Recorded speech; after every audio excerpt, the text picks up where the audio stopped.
Patacaz épisode 2, merci d'être là, jingle.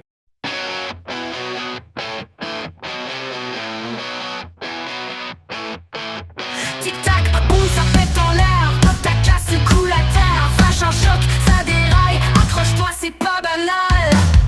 Pas ta case, pas ta place. On défonce, on casse la glace. Pas ta case, tout s'efface. Ici on brille, on dépasse. Bonjour à tous, bienvenue dans Patacaz. Arrêtez pour quelques minutes ce que vous êtes en train de faire, histoire de passer un bon moment ensemble. Au programme aujourd'hui dans Anu, on parlera de sport. Oui, alors je connaissais pas, mais apparemment mon médecin m'a dit que c'était bénéfique pour la santé. Je promets que je vais essayer. Dans le coin des What the Fuck, on parlera de Dark Vador. Oui, il m'a appelé, il vend un truc apparemment, il veut que je vous en parle. Bon, on verra. Puis on terminera avec la petite enquête d'Hercule Poivreau. Aujourd'hui, une affaire à vous glacer le sang et vous faire froid dans le dos. C'est l'affaire du crime, du grippin maudit. C'est un titre à rallonge, mais vous allez voir, c'est prenant. Aujourd'hui, dans Anu, je vous parle de sport et plus exactement mon rapport au sport. Alors, je sais pas vous, mais moi, j'ai toujours eu l'impression que courir, c'est une activité qui a mal tourné. À la base, courir, c'était genre pour fuir un tigre. C'était une question de survie, de vie ou de mort. Aujourd'hui, tu payes 60 balles une paire de baskets, tu te lèves volontairement à 7h du mat, tu sors courir, mais sans tigre. Je suis désolé, mais ça n'a absolument aucun sens. Alors j'ai tenté moi aussi. Je me suis dit, allez Lucas, un petit footing, ça peut que te faire du bien. Spoiler alerte, ça m'a fait du mal. Au bout de 200 mètres, j'avais l'impression d'avoir avalé un cactus. À 300, je voyais flou, et à 400, j'ai cru voir Jésus passer en vélo, mais il m'a même pas dit bonjour. Et là, tu croises le vrai coureur. Mais si, vous voyez, le gars sec, léger, habillé en fluo, toujours avec son petit sourire narquois. Le mec qui est déjà à son 14e kilomètre et qui te sort « Allez, courage !» Et là, tu pries pour que le mec se casse la gueule et que toi, tu lui dises « Allez, courage !» Voilà, c'est le karma, quoi. Et puis, faut qu'on parle du matos, quoi. Moi, j'y vais en jogging classique, un vieux sweat, des baskets... Enfin voilà, mes vieilles baskets qui ont survécu à 3 déménagements, un jean, enfin j'y vais comme je suis là, quoi.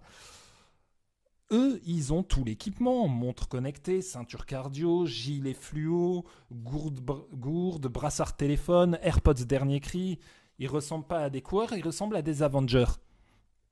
Tandis que moi, honnêtement, j'ai l'impression d'être un otage évadé de chez Decathlon.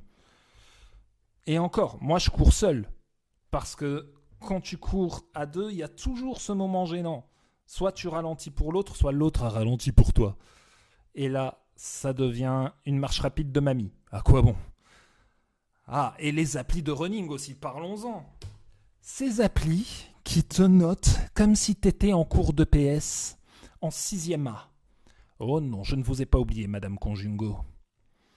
Vous avez couru 3,2 km. Temps catastrophique, niveau tortue asthmatique. Moi, à la base, je voulais juste brûler 2 pains au chocolat, pas passer un examen du bac. Bref, j'ai survécu à mon footing. Mais j'ai compris un truc. Je suis pas sportif, pas du tout. Et j'ai arrêté de culpabiliser. Parce qu'au fond, courir, ça sert à quoi ? Tu fais un tour, tu reviens au même endroit. Tu t'es tué les genoux, mais tu n'es pas plus heureux dans ta vie. Alors, j'ai décidé que mon sport à moi, ça sera de lever les bras pour choper un paquet de chips. Ça muscle au moins un biceps, et puis c'est pas plus con qu'un footing. Voilà, je suis pas sportif, mais au fond, je suis vivant, et c'est déjà pas mal, non ? Vous pensiez que les enchères c'était pour les bijoux anciens ou les tableaux de maître? Eh ben non. Le 5 septembre dernier, un objet complètement what the fuck a été vendu à Los Angeles et cet objet n'est autre que, tenez-vous bien, le sabre laser de Dark Vador. Oui, ce sabre utilisé par le méchant le plus iconique de la saga Star Wars s'est vendu 3 650 000 $ pour un morceau de métal et de plastique. Alors là, je me dis sérieusement, moi j'ai encore le sabre de quand j'étais petit qui fait un bruit de mouche quand je l'allume. Sauf que bon, non, il le fait pas en fait. Mais celui-là, le mien, il vaut plus rien en fait. Il vaut rien du tout. Mais là, on parle d'un vrai sabre de tournage. Un vrai sabre de tournage, celui qui fait bzzz dans le film. Apparemment, c'est ce qui justifie le prix. L'histoire, la rareté, le côté collector. Mais franchement, 3 650 000 $. Je pourrais m'acheter, je sais pas moi, une maison avec piscine ou un barbecue. Et même, pourquoi pas, un drone qui filme mes courses. Bref. Mais non. Quelqu'un a choisi Dark Vador. Allez savoir pourquoi.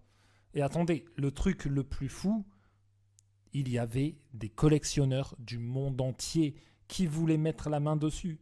Des types qui dépensent des millions pour un objet qui fait vroom quand tu appuies sur un bouton.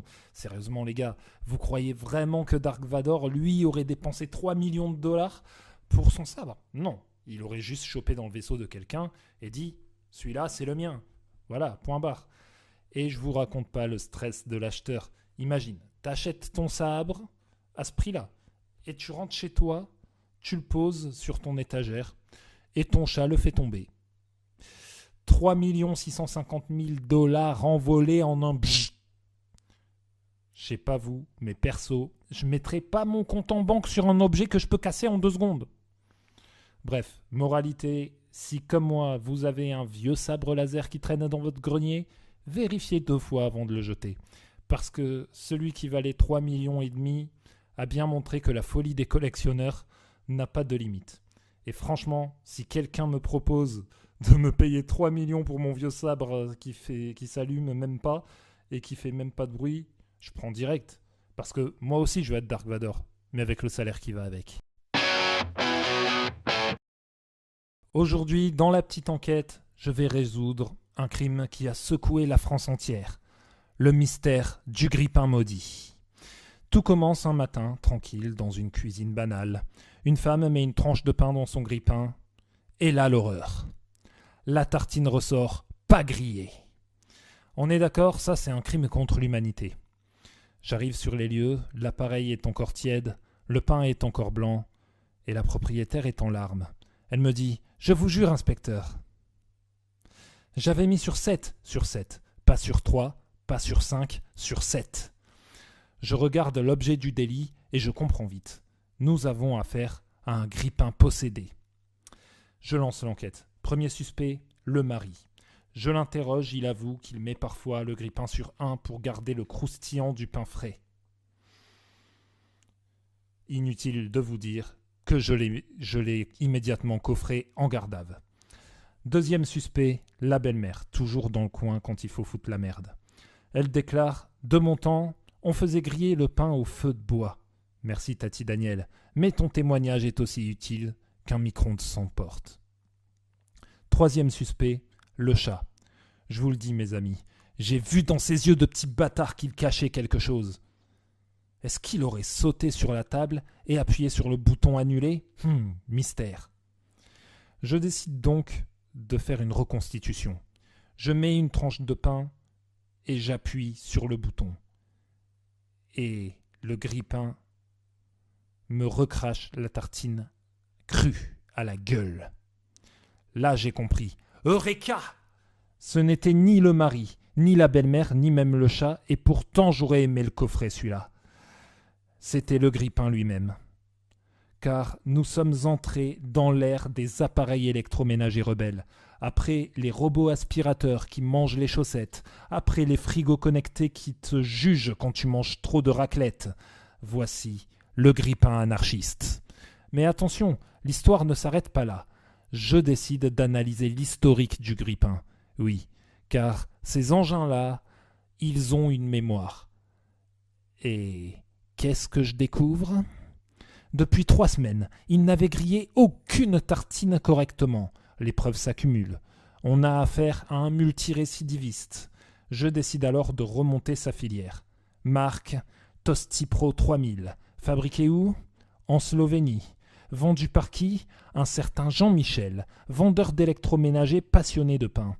Je l'interroge, il craque direct. Il avoue que plusieurs clients se sont plaints du même phénomène. Nous sommes donc face à un réseau organisé, un trafic international de grille-pain défectueux. L'affaire prend une ampleur incroyable. Europol m'appelle. Interpol me félicite. Netflix veut déjà acheter les droits. Le Grippin Killer en 8 épisodes avec Pierre Ninet dans mon rôle. Mais moi, je reste concentré. Une seule question. Pourquoi ? Pourquoi un grippin refuserait-il de griller le pain ? Et c'est là que la vérité m'a frappé.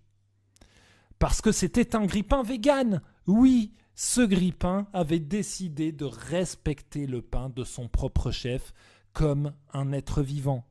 Fini les toasts, fini les croque-monsieur, juste le pain cru. Alors, j'ai rendu mon verdict.